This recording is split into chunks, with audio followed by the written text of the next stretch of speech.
there's just been this feeling that the Dodgers haven't been the Dodgers most of the year. They have gotten hot in September and now into October. Mookie Betts has obviously been much better after a slow start.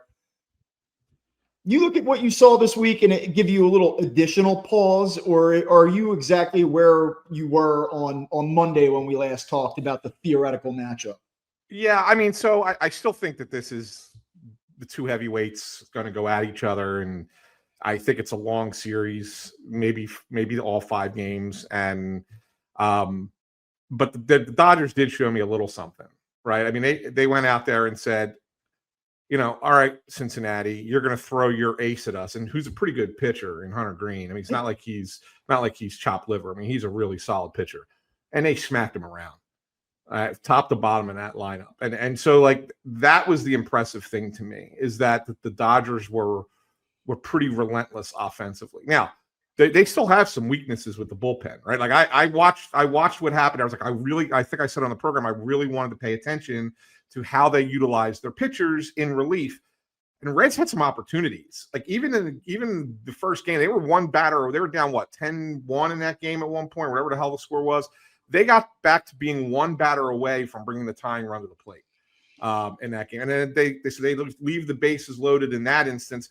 And then in game 2, they left the bases loaded twice, including once with no outs and didn't score, right? So there were times when I sit there and said, okay, the Dodgers still don't have an answer out there.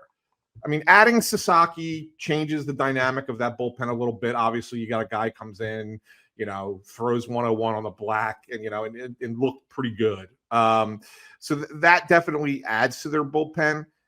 But I still looked at it and said, man, the Dodgers look like a defending champ right now. They really do. Phillies are going to have to get on them quick. And what I mean by that is in the game, not necessarily in like first inning, second inning, although that would be great. But they got to, I think the Phillies have to win game 1. I'm kind of there with that, right? That was my spicy take that I was going to bring to the table today. Like, I think that for the Phillies to win this series, it's essential that they get the first one. I agree with you. I mean, look, once upon a time, not so long ago, we were looking at this Dodgers team, not just we, but the observers of the sport, saying this might be the best team that we've ever seen. This could be a team that wins 115 games. And obviously they did not have that regular season. They underperformed. They dealt with a number of injuries, especially the pitching staff. But what they've looked like over the last couple of weeks is a team that is a tried and true legitimate champion. And the Phillies are going to have, I think, here's another take, maybe outside of the Astros in 22, I think that this is by far, I actually think this team's better than that Astros team. I think this is the hardest opponent in the playoffs the Phillies have had in this 4-year run. Yeah. Yeah. And they're going to have to play their absolute best series to beat this team. I don't know, like you're not a fan, you cover it, but I don't know people listening if they sort of align this way. Typically I get to the playoffs as a fan and I'm nervous. I'm like, I can't think about work. I'm totally like just absolutely a wreck about what's going to happen. I think about the Eagles playoff runs and it's like kind of all consuming for me. And we do this Philly show and I have to tell you, like, I'm not nervous about the series. It doesn't mean that I don't think that they can win. It doesn't mean that I don't care. But I'm at this place with the Phillies. This is what they've done to me over time. I feel like they're either going to do it or they're not. And for that reason, I just don't like my psyche coming into this is just show me, and if you can't do it, then it's kind of what I've learned over the last 3 years. It's just the last piece of evidence. I mean, there's a lot at stake for these guys. There's a lot at stake for this team, and it's a good team. But I don't feel the nervousness that I typically do ahead of a series. And I don't know if that's because of expectations. It's because the opponent's so good. There's not a house money component to it. I don't know. Yeah, well, I'll tell you what, Bob. The one thing that I think about, maybe that may be the reason why, is the one thing about this Phillies team is when they play a really good team, they do tend to play a very good brand of baseball. Like the Phillies don't go out there and embarrass themselves against a really good team.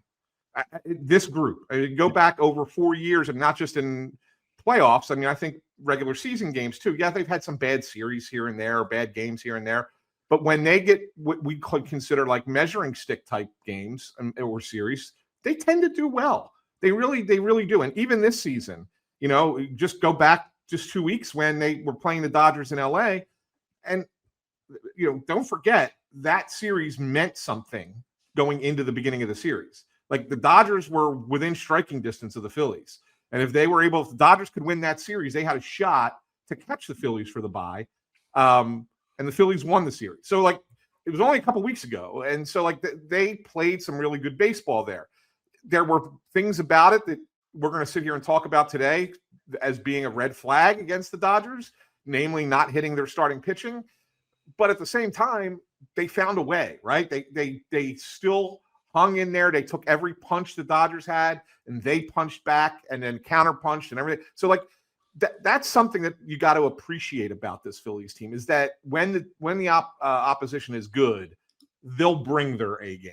It's when they play down to the level of the competition that I think the frustration sets in for most fans. And that's why losses to teams like the Mets and the Diamondbacks drive everybody crazy, because you were certainly a superior team there and didn't get the job done. Whereas against a team that they probably shouldn't have beaten, like the Braves a couple times, they played their best brand of baseball. And so I think that's what you're going to get against the Dodgers.